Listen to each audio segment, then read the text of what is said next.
Bienvenidos a una nueva edición de Cultos Online. No te olvides de seguirnos en nuestras redes sociales y de compartirlas con tus contactos. Acordate que puedes seguirnos en Instagram, suscribirte a nuestro canal de YouTube o dejarnos tu like en Facebook. Si es la primera vez que nos estás viendo, queremos comentarte que hay un grupo para vos. No importa si sos hombre, mujer, joven, adolescente, niño. Queremos acompañarte y conectarte con tu líder del Grupo FAR. Bienvenido a casa. Es un espacio donde queremos escucharte, queremos orar juntos a Dios con vos y también comentarte el amor de Dios por vos y por tu familia. Acordate que también podés escribirnos por WhatsApp. Podés contarnos de dónde nos estás viendo, podés acercarnos tu pedido de oración y también tu agradecimiento.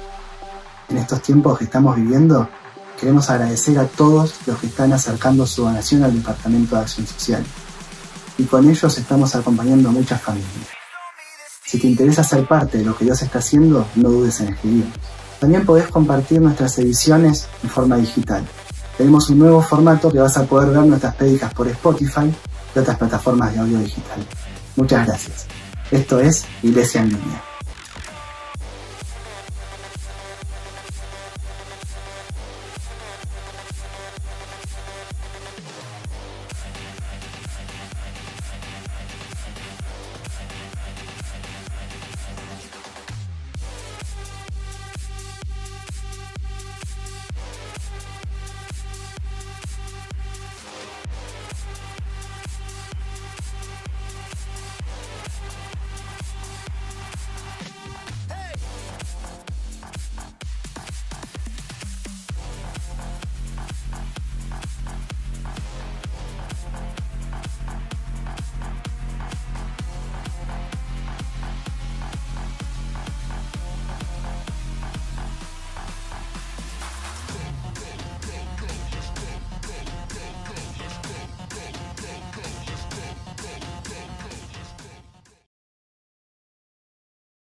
He podido probar ese dulce amor, mi corazón liberó y mi vergüenza cubrió.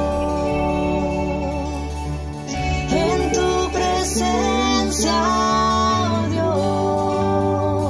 Dios,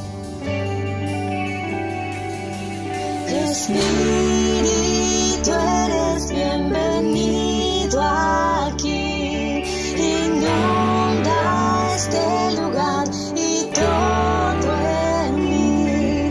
Tu gloria, Dios, es lo que anhelo hoy, y ser rodeado de tu presencia, Dios.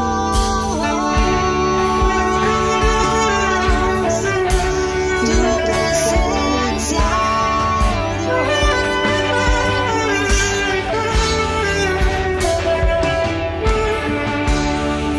no hay nada mejor que se pueda acercar, no hay comparación, mi esperanza está en tu presencia.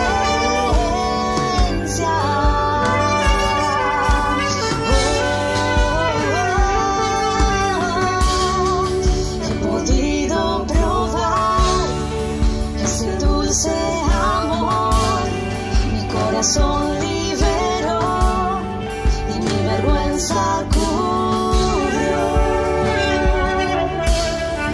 En tu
Bienvenidos a todos a una nueva edición de Iglesia en Línea. Dios te bendiga grandemente. Es un placer para nosotros en cada una de nuestras ediciones saber de que estás del otro lado. Sabes que con tus comentarios, con tus palabras de aliento hacen de que cada día podamos seguir transmitiendo con Iglesia en Línea. Estamos en un mes especial, estamos en el mes de septiembre, el mes de la primavera, el mes del estudiante, el mes del Día del Maestro.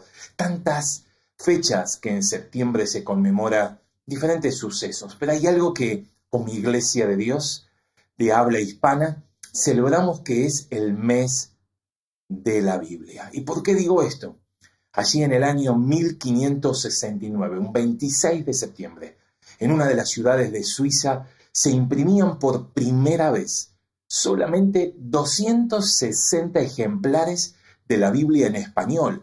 Y se la llamó, esa Biblia, se la llamó la Biblia del oso. ¿Por qué? Porque había un oso dibujado en la tapa, en la portada, y con un panal de miel, y decía, ¿por qué será que se dibujó eso? Bueno, porque la palabra de Dios es más dulce que la miel, como dice su propia palabra. Así que esa versión se la conoce como antigua versión Casiodoro de Reina. Como dije, 26 de septiembre de 1569. Otro hombre de Dios llamado Cipriano de Valera, en el año 1602, teniendo esta Biblia del oso, teniendo esta Biblia de Casiodoro de Reina, le hace una revisión y ahí se la conoce como la Biblia del cántaro, otra vez porque tiene un cántaro en la tapa. Por eso hoy cuando abrís tu Biblia, en la primera hoja seguramente va a decir antigua versión Casiodoro de Reina, revisada por Cipriano de Valera. Por eso que casi todos tenemos la misma Biblia, la Biblia Reina Valera, en honor a esos dos hombres. Uno se llamaba Casiodoro de Reina, el otro Cipriano de Valera, que pudieron y obedecieron a Dios y pudieron hacer que el pueblo de habla hispana pueda tener su propia Biblia en su idioma. Así que, como cada año, como iglesia, nos acostumbramos a leer un libro de la Biblia este año 2020, un año difícil, un año diferente, podríamos decirlo. Vamos a estar leyendo la primera carta del apóstol Pedro. Y uno dice, ¿cómo hago? ¿Qué tengo que hacer? Muy simple. A lo largo de estas ediciones estaremos compartiendo sobre el libro de primera carta de Pedro. Y para eso, mira, es un libro cortito. Tiene solamente 5 capítulos. Y hoy saqué la cuenta, tiene 105 versículos solamente. Y tome el tiempo, no más de 20 minutos te va a llevar leerlo en una forma pausada, en forma de voz alta, para que pueda ir trabajando esa palabra en nuestro corazón. Te vamos a invitar que lo pueda leer, no menos de 10 veces a lo largo de todo el mes, utilizando diferentes versiones, utilizando quizás versiones más clásicas, más comunes, o también versiones con otro tipo de versión. Así que no dejes de sumarte y de ser parte como iglesia en línea, fuera en casa, que puedas ser parte y que te puedas sumar y juntos estudiar durante este tiempo el libro de la primera carta de Pedro. Así que, tarea para el hogar, para cada día, dedicarle tiempo a la lectura. No es tiempo perdido, al contrario, es tiempo bien invertido leer la palabra de Dios. Así que hoy empezamos. Primera carta de Pedro, si tenés, por favor, acompáñanos. Primera carta de Pedro, capítulo número 1, y vamos a leer el versículo número 1 y versículo 2 solamente en este día. ¿Por qué? Porque la primera carta de Pedro es una carta que está dirigida a los cristianos que estaban en diferentes ciudades, pero estaban pasando persecución.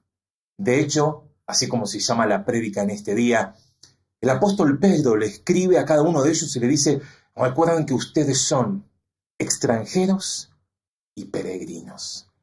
Y como tal, siendo peregrinos y extranjeros, el apóstol Pedro los invita a no rebelarse contra el imperio que los gobernaba con armas humanas, con fuerzas humanas.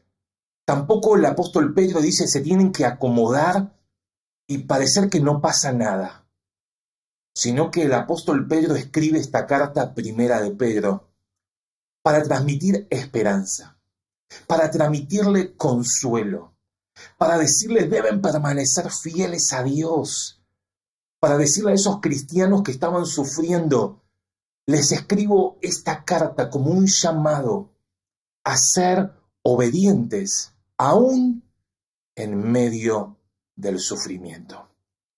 Pero si tenés tu Biblia abierta o tu aplicación, acompáñanos. Primera de Pedro, capítulo número 1, versículo número 1 dice así: Pedro, apóstol de Jesucristo, a los expatriados de la dispersión en el Ponto, Galacia, Capadocia, Asia y Bitinia, verso 2, elegidos según la presciencia de Dios Padre, en santificación del Espíritu, para obedecer y ser rociados con la sangre de Jesucristo. Gracia y paz os sean multiplicadas. Y amén a la palabra de Dios. Como toda carta, tiene un autor, tiene un saludo, tiene un destinatario y también tiene un mensaje. Si empezamos por el principio, por el autor, no hay dudas. La primera palabra que aparece en la carta dice Pedro, apóstol de Jesucristo. Y muchas veces el que hacía la carta podría ser o no el mismo que la escribía. Si leemos las cartas de Pablo cuando les mandaba a diferentes iglesias, tenía diferentes hombres que escribían las cartas del apóstol Pablo. Es más, él hasta algunas veces decía, yo mismo he escrito de mi propia mano. Pero ahora Pedro, cuando envía esta carta a esas iglesias, a esos cristianos que estaban siendo perseguidos, él dice, Pedro, apóstol de Jesucristo, les está mandando esta carta. Pero si uno lee todo el libro, toda la carta de Pedro, se va a encontrar en el último capítulo, capítulo 5, versículo número 13, mejor dicho, versículo número 12, que el que escribía la carta de Pedro era un tal Silvano. Y me gusta, Pedro lo llama hermano fiel. Silvano era ese hermano fiel para Pedro, para que él pudiera escribir la carta a esos cristianos. ¿Seremos hoy hermanos fieles? Para estudiarlo en cada uno de nuestros corazones. Verso 12 dice, por conducto de Silvano, a quien tengo por hermano fiel, os escribo brevemente. Y cuando Pedro escribe esta carta, verso 13, dice, la iglesia que está en Babilonia. Obviamente que para el tiempo del apóstol Pedro, Babilonia ya no estaba. Pero Silvano, el hermano fiel, no estaba solo. Si leemos el verso 13, dice que acá estoy con Silvano, mi hermano fiel, y también lo tengo a Marcos conmigo. Muchos teólogos afirman de que este Marcos, que habla en el capítulo 5, verso 13, no es ni más ni menos que lo que nosotros lo conocemos como Juan Marcos. Ese hombre que era primo de Bernabé, y junto con el apóstol Pablo, o mejor dicho, acompañaron al apóstol Pablo a hacer su primer viaje misionero. Pero quizás te vas a acordar, Juan Marcos era ese que en medio del viaje, exactamente en Panfilia, se bajó y dijo, no continúo más. No sé por qué habrá tomado esa decisión, pero él dijo, no voy a continuar este viaje misionero con ustedes. Así que él dejó el viaje y no continuó junto con Pablo y Bernabé. De hecho, cuando tienen que hacer el segundo viaje misionero, Pablo vuelve a llamar a Bernabé y Bernabé le dice, bueno, pero que Juan Marcos vuelva con nosotros. Pablo dijo, no. Juan Marcos ya nos dejó una vez. ¿Para qué llamarlo otra vez a este viaje? Y ahí va, palabras vienen, palabras van. Pablo deja de que Bernabé no lo acompañe. Él dice, ok, vos seguís con otro viaje. Pablo toma a Silas y comienza su segundo viaje. Y Bernabé toma a Juan Marcos y emprende también otro viaje misionero. Así que ahí lo tenemos otra vez en la historia, a nuestro amigo Juan Marcos. Pero ¿saben qué? Para no terminar la historia de Juan Marcos ahí, porque es tan importante y tan valioso conocer cómo son los procesos de Dios. ¿Saben de que Juan Marcos obviamente pasó un tiempo difícil, pero él también tuvo su crecimiento espiritual? Él también maduró en las cosas de Dios. De hecho, se convirtió en un siervo fiel. De hecho, él pasó a ser un valioso compañero. De hecho, él escribió el primer evangelio. Muchos dicen que por testimonio de Pedro, lo que hoy nosotros conocemos como el evangelio de Marcos. Pero me gusta el propio apóstol Pablo, ya medio al final de su ministerio, cuando él escribe a Timoteo en la segunda carta de Timoteo, capítulo 4, verso 11, él le dice a Timoteo, toma a Marcos y tráele contigo, porque me es útil para el ministerio. Quizás Juan Marcos, en el primer viaje misionero del apóstol Pablo, no comprendía un montón de cosas y decidió bajarse en medio del viaje. Pero ahora, años después de pasar por ese proceso que Dios muchas veces nos hace pasar, el propio apóstol Pablo reconoce cómo tuvo ese cambio la vida de Juan Marcos y le dice, Timoteo, cuando vengas tráelo también a Juan Marcos, él me es útil para el ministerio. No te escapes del proceso de Dios. Vale la pena pasar por el proceso de Dios en nuestras vidas. Quizás hoy no entendemos, quizás no comprendemos un montón de cosas y hasta quizás, como Juan Marcos, nos hemos bajado de en medio del proceso de Dios, en medio de las tareas, en medio de las cosas que dijimos, Dios, te quiero servir, y en medio de los viajes, en esas famosas panfilias de la vida, nos bajamos y pensamos que todo se terminó. Dios nos da oportunidad para seguir siendo útil para el ministerio. No bajes los brazos. Seguí pasando por el proceso de Dios. Y aunque cueste, seguí invirtiendo tu tiempo para que Dios pueda usarte en el tiempo que Él desee y de la manera que Él quiera. Después de nombrar al autor Pedro, ahora después volveremos y hablaremos un poquito más. Lo que hace Pedro es saludar. Y obviamente es como cuando uno empieza a hablar. Acordate que es una carta, una epístola. Cuando quizás te toque saludar o quizás te tocó estar en un acto de la escuela o en un acto de gobierno, cuando se empiezan los saludos, primero hay que nombrar a las autoridades de mayor envergadura, los más importantes, por decirlo de una manera. Entonces se empieza a nombrar, saludamos al señor tal, a la persona tal, a las autoridades que nos acompañan. Pero si miramos a los apóstoles cuando escribían sus cartas, ellos quizás el protocolo que aplicaban para escribir sus cartas era utilizar dos palabras, una del griego y una del hebreo, que ellos decían gracia y paz. Si vemos cómo el apóstol Pablo escribía, no sé, Romanos, Corintios, Gálatas, Efesios, Filipenses, Colosenses, Tesalonicenses, Timoteo, Filemón, Tito, vamos a encontrar que en todas él escribe diciendo gracia y paz. ¿Y cómo empieza Pedro su carta? Terminando el versículo número 2 del capítulo 1 diciendo gracia y paz os sean multiplicadas. Gracia y paz os sean multiplicadas. ¿Sabés que la palabra gracia viene del griego?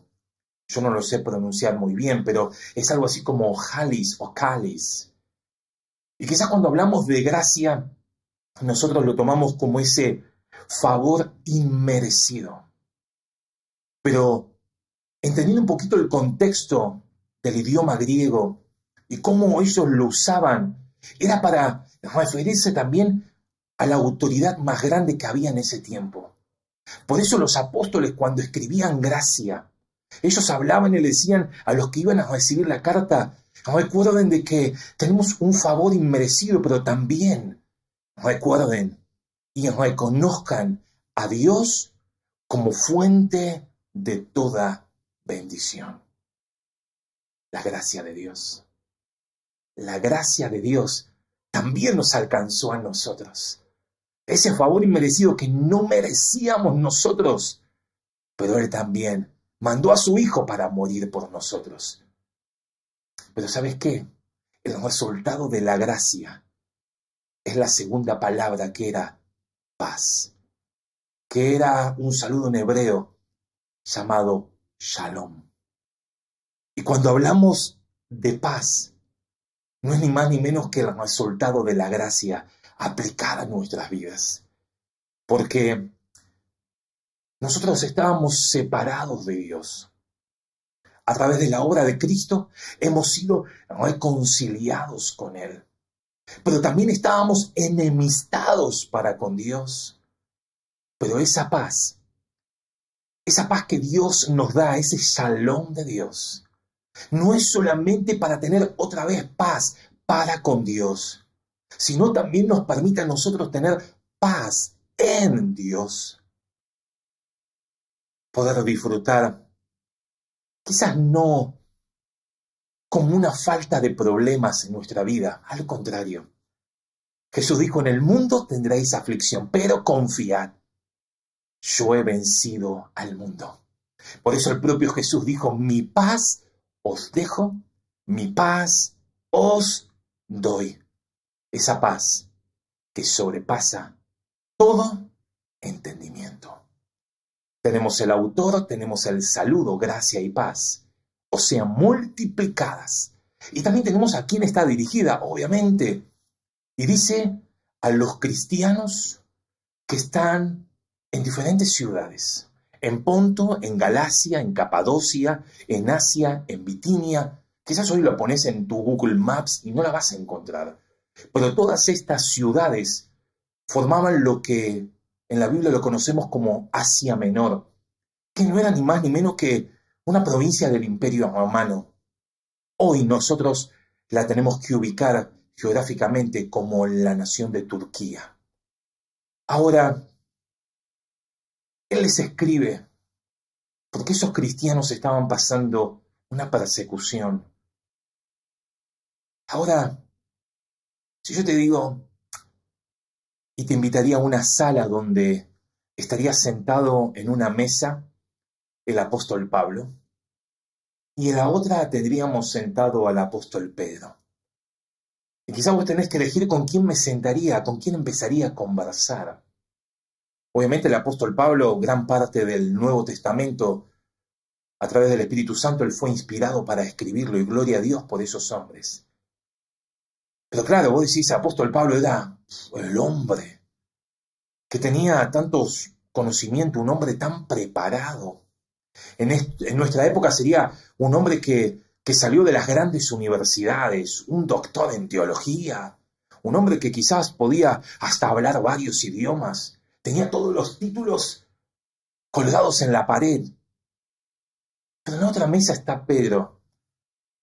Y quizás Pedro es ese hombre que lo encontramos en los evangelios, o quizás cuando miramos alguna película sobre la vida de Jesús, lo vamos a ver como ese hombre que era muy impulsivo. Pero también, además de ser impulsivo, hasta quizás era medio bocón, ¿no? Medio que hablaba cosas cuando no había que hablar, o se callaba cuando había que hablar. Y me preguntaba en estos días, cuando preparaba esta prédica, ¿con quién nos identificaríamos más nosotros? Obviamente estamos estudiando la vida de Pedro y acompáñame a ver muy ligeramente quién era ese Pedro para después llamarse apóstol de Jesucristo.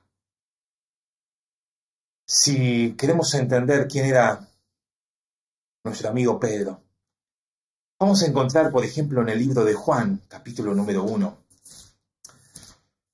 este hombre que era pescador, un hombre que quizás no tenía gran preparación rabínica, quizás no tenía grandes títulos en teología.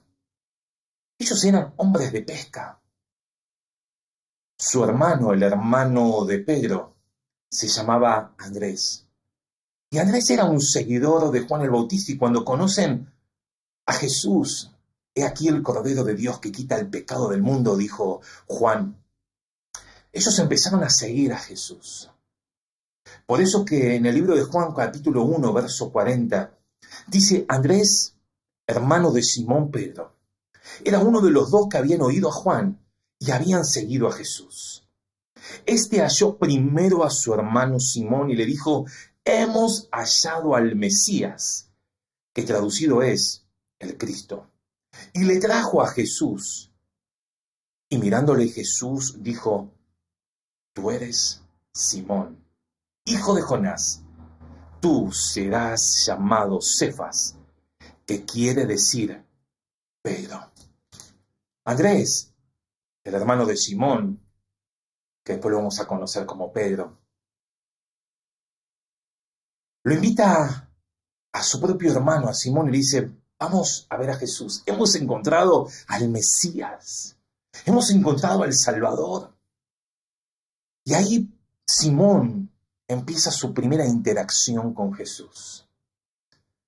Jesús lo ve y lo primero que le dice es: conozco quién sos, Simón. Eres hijo de Jonás. Ahora, Jesús también conocía su carácter. Jesús también conocía lo que Dios iba a hacer a través de la vida de Pedro, usado por el Espíritu Santo en gran manera, como lo encontramos en el libro de Hechos, después de la fiesta de Pentecostés, cuando el Espíritu Santo cayó sobre todos los que estaban en ese aposento alto. Jesús le dijo: desde hoy ya no te vas a seguir llamando Simón, sino que te llamarás Cefas. Y Cefas está en arameo, que significa Pedro en griego. Ahora, Pedro continúa con su trabajo después de este acontecimiento. Pero un día, estando a orillas del lago de Genesaret, Lucas capítulo 5, dice que la gente se agrupó para ver a Jesús, porque quería escuchar lo que iba a hablar.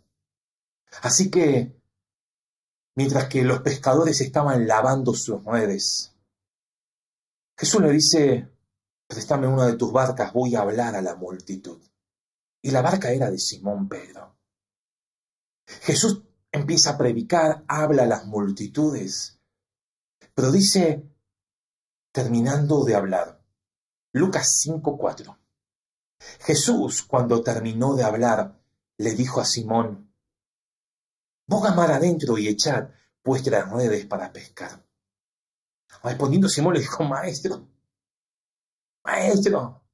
toda la noche hemos estado pescando.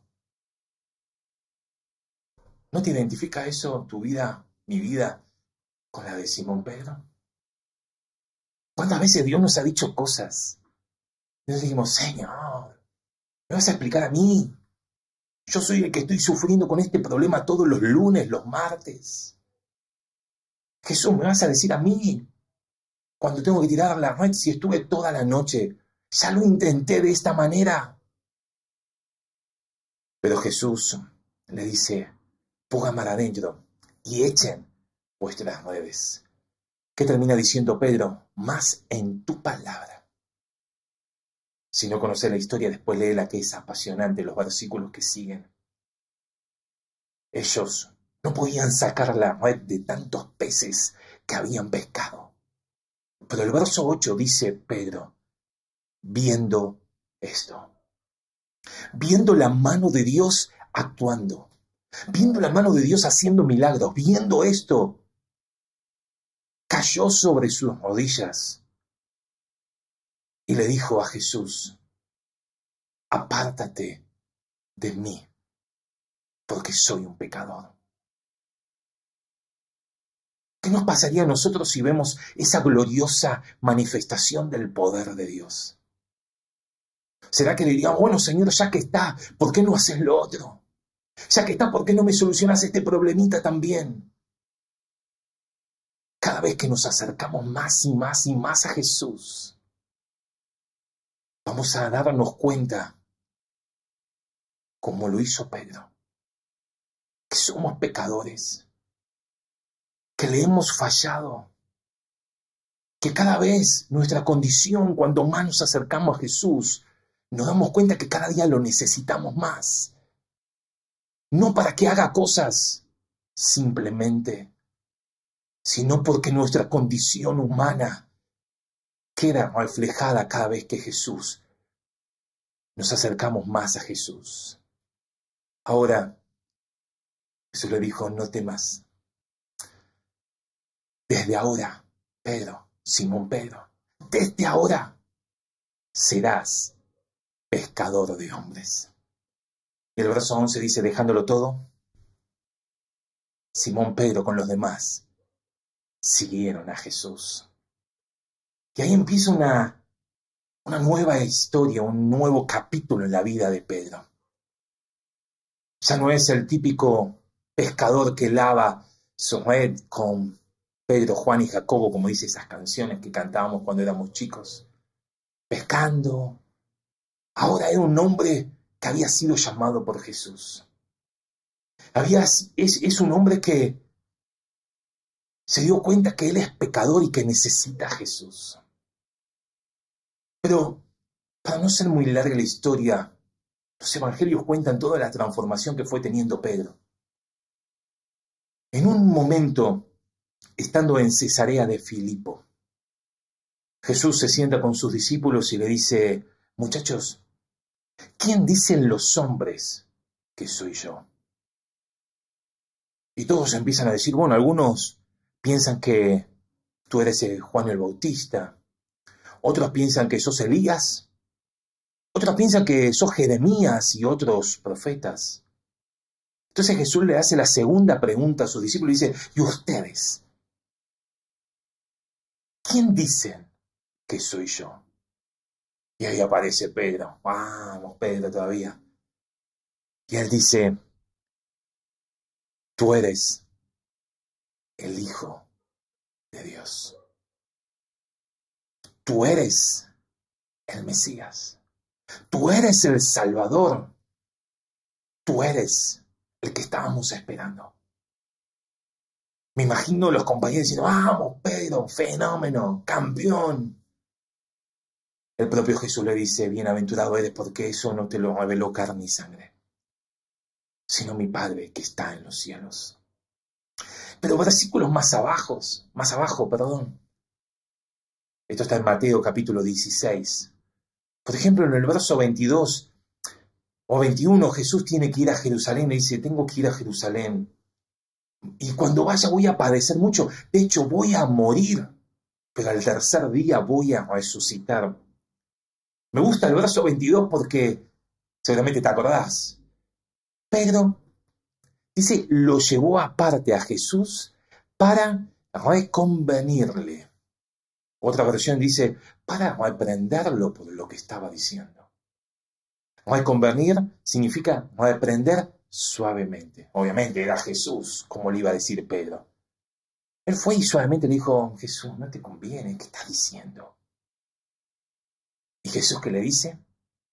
Apártate de mí, Satanás. Cuando uno dice: bueno, Pedro, no tenías que decir nada. Pero él le decía suavemente: Jesús, ¿cómo vas a morir? Si tú eres el Mesías que estábamos esperando, ¿cómo te vas a morir? Jesús lo lleva junto con Juan y Jacobo al monte donde lo conocemos en la palabra como el monte de la transfiguración. Pedro junto con Juan y Jacobo ven la gloria de Dios. Escuchan la voz de Dios diciendo, este es mi hijo amado, escúchenlo. Ellos ven esa gloria, ven a Elías, a Moisés. ¿Y qué podíamos decir de la vida de Pedro cuando tiene que lavar los pies de sus discípulos, ¿te acordás? En un momento Jesús se saca su manto, se ciñe la toalla, Juan capítulo 13, por ejemplo. Y Pedro dice, no, Jesús, no me vas a lavar los pies, jamás me lavarás los pies. Jesús dijo, bueno, no vas a tener parte conmigo. Bueno, lávame todo, lávame los pies, lávame las manos, lavamos la cabeza. Sí, Pedro, por favor, no digas nada. Podíamos hablar cuando quizás vinieron esos soldados, esa turba, a prender a Jesús. Pedro sacando la espada y cortándole la oreja a Malco. Y uno dice, Pedro, guarda la espada. No es a la manera humana. Pero después, en un patio calentándose, mientras Jesús lo estaban interrogando, Pedro, por su forma de hablar a la gente a su alrededor en ese patio, le dice, vos de la forma de hablar sos uno de ellos. Y él, minutos antes, le había dicho a Jesús, ¿puedo ir con vos a donde vas a ir? Y Jesús le decía, no puedes venir. Yo mi vida daría por ti. O decís, no, Pedro, no digas eso. Antes que el gallo cante, me negarás 3 veces. Y en ese patio, 3 veces negó a Jesús y el gallo cantó. Pero qué decir también de esa hermosa oportunidad que Jesús le da una vez resucitado. Y esa hermosa restauración que tiene Pedro cuando por 3 veces Jesús le pregunta si lo amaba. Yo no sé si te identificas con Pedro. A veces actuamos de la misma manera. Primero queremos que nos los lave y después queremos que nos lave todo. Primero decimos, daré mi vida por ti. Y después, ante una simple criada, así como Pedro, negamos a Jesús. Pero ahora Pedro es amado apóstol de Jesucristo. Y él en su carta a estos hombres, mujeres, iglesia que estaba sufriendo, él en el verso 1 lo llama a los expatriados, a esos que no están en su propia ciudad, donde han nacido. Pero en el verso 2 lo llama a los elegidos. Y quizás para ese versículo o esa frase que tenemos aquí en el versículo número 2 del capítulo 1 de Pedro, hablando sobre la presencia de Dios, le deberíamos dedicar, y es algo tan profundo para estudiar, pero simplemente déjame en este día tocar esta parte. En el verso 1 le dicen a los expatriados que están por todos lados, pero en el verso 2 dice elegidos. Si vemos la historia del pueblo de Israel, cómo Dios eligió a un hombre, a Abraham, para formar una nación. No porque era el mejor, no porque era el más lindo, no porque era algo especial, sino simplemente por la gracia de Dios. Y formó una nación. Por eso ahora Pedro le dice a los expatriados, recuerden que ustedes son elegidos. Más adelante en la carta le va a decir, recuerden, ustedes son un pueblo adquirido por Dios. Elegido según la presencia de Dios Padre, en santificación del Espíritu. Y a veces nosotros la palabra santo la usamos para llamar a esos que se portan bien en la escuela, a los que se portan bien en la iglesia. Decimos, esos son santitos. Y santo tiene que ver con otra cosa. Habla sobre el ser apartado para Dios, el ser separado para Dios, el ser consagrado para Dios. Si miramos la historia del Antiguo Testamento, vamos a ver cómo a lo largo de toda su historia, cuando ellos dedicaban algo a Dios, después no te lo podías llevar a tu casa para hacer el asado el fin de semana. Era consagrado para Dios. Por eso que Pedro más adelante le va a escribir, recuerden, ustedes son una nación santa y debemos vivir como Dios quiere. Pero no solamente habla de Dios Padre y Dios Espíritu Santo, sino también habla de Dios Hijo de Jesucristo. Dice, para obedecer y ser rociados con la sangre de Jesucristo. Gracia y paz os sean multiplicadas. Dios Padre nos ha elegido. Somos un pueblo elegido por Dios. A través de su Espíritu Santo nos permite ser llamados santos para Dios, apartados para Dios, pero ni más ni menos a través de la obra de la sangre de Cristo en la cruz. Son perdonados nuestros pecados. Pero Pedro le dice, recuerden que antes éramos esclavos, ahora somos libres, pero debemos obedecer a Dios. Dios Padre, Dios Hijo y Dios Espíritu Santo, un hermoso ejemplo. De hecho, muchos aseguran de que ese versículo era como una canción, que cuando alguien le preguntaba qué era ser cristiano, le decían esto: fuimos elegidos por Dios, santificados por el Espíritu Santo y perdonados por la obra de Cristo, por su sangre. Pedro termina diciendo, les escribo desde Babilonia. Si miramos el Génesis, vamos a encontrar la famosa Torre de Babel. ¿Y qué era eso? Era que el pueblo se había unido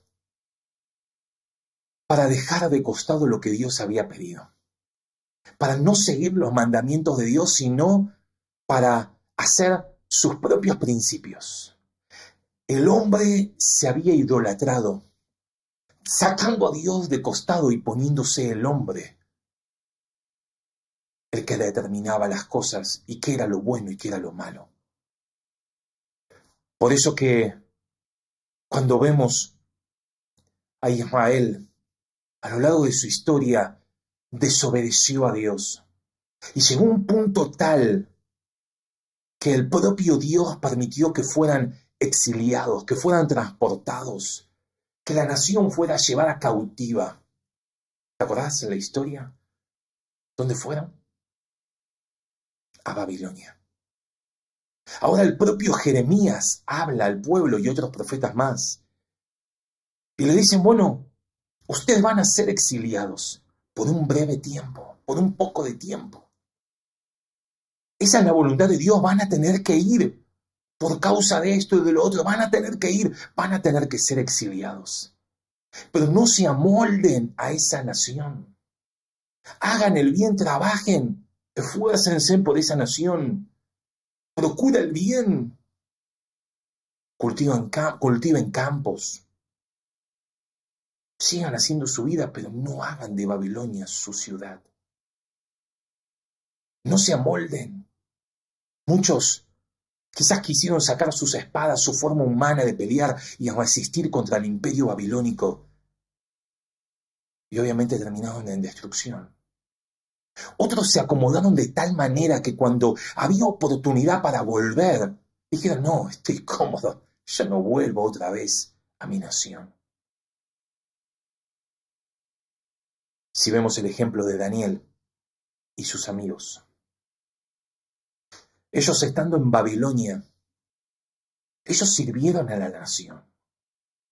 Ellos trabajaron por el bien de la nación, de la ciudad.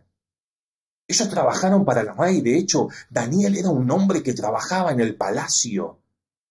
Pero su lealtad a Dios era por encima de todo.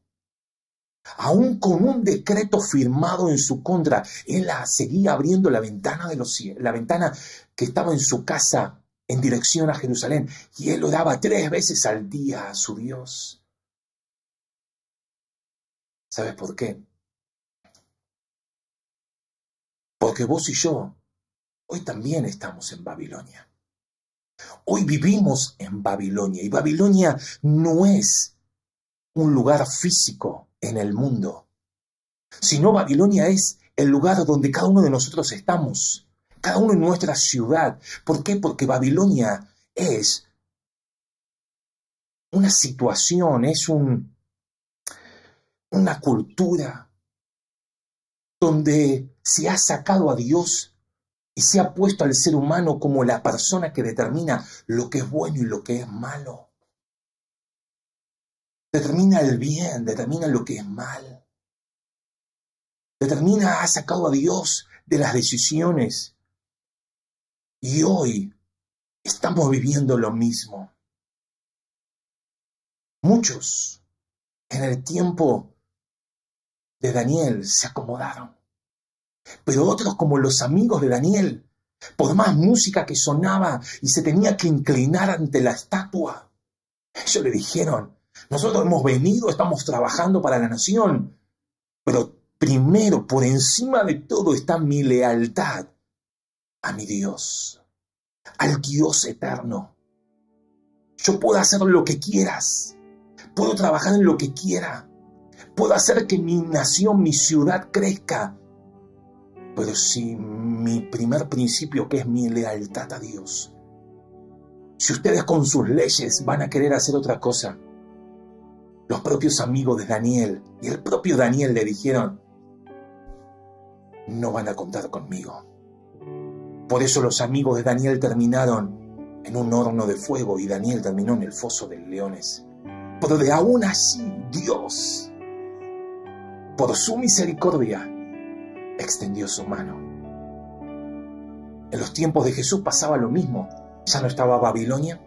Acuérdate que después de Babilonia vinieron los persas, luego vinieron los griegos, el imperio griego, y en los tiempos de Jesús estaba el imperio romano. ¿Y cuántos en los tiempos de Jesús tomaron sus armas humanas? Las mismas armas que usaba el imperio para poder luchar cuerpo a cuerpo. Lo único que traía era destrucción, los famosos rebeldes de la época de Jesús. ¿Cuántos otros se acomodaban y dejaban de lado todos sus principios y se amoldaban a lo que el imperio romano les decía? ¿Pero qué dijo Jesús en su oración por nosotros también en Juan capítulo 17? Le decía: Señor, yo no te pido que los quites del mundo, sino guárdalos. Ellos están en el mundo, pero no son del mundo. Hoy, querida iglesia, es la misma situación la que estamos viviendo. Hoy estamos viviendo en Babilonia, una nación donde ha sacado a Dios de sus principios. Una nación donde ha puesto el hombre su propio deseo y sus propios fundamentos muy alejados de lo que dice la palabra de Dios. Ahora nosotros, obviamente, debemos ser honestos, debemos ser personas de bien y procurar el bien de nuestra ciudad, por supuesto. Debemos trabajar y ganar con el sudor de nuestra frente, por supuesto. Pero por encima de todas las cosas, no resistamos a este imperio babilónico con fuerzas humanas, con las mismas armas que usan ellos. No seamos los mismos rebeldes que fueron toda la historia. Tampoco te amolden, no nos amoldemos. Y vivir como si no pasara nada y acostumbrarnos a lo que el imperio babilónico dice, sino al contrario, que Dios, nuestra lealtad a Dios, esté por encima de toda decisión. Nuestra lealtad a Dios esté por encima de todo lo que el imperio diga, aunque eso muchas veces nos traerá conflictos, como le pasaba a Daniel y sus amigos. Ahora, ¿cómo vamos a resistir esta cultura esta forma de vida que el propio imperio quiere poner, siendo rebeldes, usando las mismas armas, acomodándonos a todo lo que el mundo dice, o siendo obediente a Jesús y siguiendo sus pasos. La carta de Primera de Pedro nos va a ayudar y nos va a hacer, y juntos vamos a aprender a cómo resistir esta cultura, esta situación, estos deseos del imperio babilónico. Y termino. El último mensaje a las iglesias de Apocalipsis es a la iglesia de Laodicea. Si te acordás cuando estudiamos Apocalipsis, Laodicea significa derecho del pueblo. Si eso no tiene que ver con lo que estamos viviendo.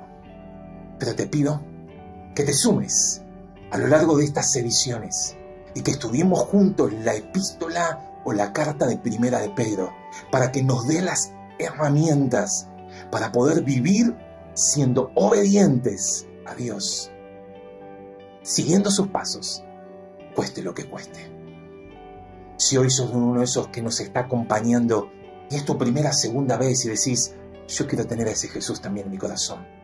Me cansé de vivir de acuerdo al imperio babilónico, me cansé de vivir de acuerdo a la cultura humana, yo quiero tener a ese Jesús en mi vida. Decí conmigo esta oración, por favor.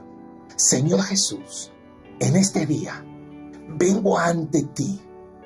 Entiendo y reconozco que eres mi Señor y mi Salvador. Me arrepiento de todos mis pecados y creo que la sangre de Cristo limpia mi vida, limpia mi conciencia, porque por gracia soy salvo. Y quiero que tu paz more en mi vida cada día más. Señor, ayúdame a caminar tomado de tu mano. En el nombre de Jesús. Amén y amén. Iglesia, unámonos en oración para que en este tiempo Dios nos dé las fuerzas. No podés terminar este tiempo de aislamiento de la misma manera que empezaste en marzo. Nuestra vida tiene que crecer. Nuestra vida tiene que tener estas herramientas. Por eso te invito a que leamos el libro de Primera de Pedro más de 10 veces. Van a ser las herramientas que Dios está poniendo en nuestras manos para resistir toda obra del diablo. Pero no lo hagas a la manera del mundo. No lo hagamos a la manera que el diablo nos quiera llevar. Si no, digamos, Señor, tampoco me voy a amoldar. Lo voy a hacer obedeciendo tu palabra. Oramos juntos. Señor, gracias por esta oportunidad. Gracias por este tiempo que nos diste de poder estudiar la palabra de Dios, el libro de Primera de Pedro. Señor, nos identificamos con Pedro en esa forma de contestar cuando no había que hablar. ¿Cuántas veces nosotros hacemos lo mismo o peor? Muchas veces esa impulsividad donde muchas veces quedamos tan mal parados. ¿Cuántas veces te hemos dicho a ti, Señor, lo que tienes que hacer o no tienes que hacer? Perdónanos. Pero queremos ser hombres y mujeres comprados con la sangre de Cristo, sirviéndote a ti, siendo hombres y mujeres que te sirvamos en el lugar donde nos has puesto. Señor, sabemos que tu gracia nos ha elegido y la paz de Cristo mora en abundancia en cada uno de nosotros. Señor, guíanos, da fuerzas a tu iglesia, que en este tiempo sea un tiempo de preparación para poder ser obedientes a tu palabra y poder salir de este tiempo de aislamiento con nuevas fuerzas, con estrategias, con, Señor, herramientas en nuestras manos, un tiempo dedicado a la oración, a la lectura de tu palabra, un tiempo de crecimiento espiritual. Señor, quizás hemos fallado como Juan Marcos, nos hemos equivocado y hemos dejado a mitad de camino un montón de cosas. Señor, que este tiempo sea un tiempo de preparación, un tiempo de procesos para salir como un hombre y una mujer aprobada para tu servicio. Señor, aquí estamos. Gracias por tu presencia. En el nombre de Jesús. Amén y amén. Iglesia, somos peregrinos y extranjeros. Acordate, estamos de paso en este tiempo. Estamos bajo un imperio babilónico en nuestra nación. Pero vos y yo somos peregrinos y extranjeros. Sumate a la lectura de la palabra de Dios, que nos dará las herramientas para poder resistir esta cultura que se está queriendo meter cada día más. En el nombre de Jesús somos más que vencedores. Dios te bendiga, que tengamos una hermosa semana, un hermoso mes de septiembre estudiando la palabra de Dios cada día. En el nombre de Jesús, amén.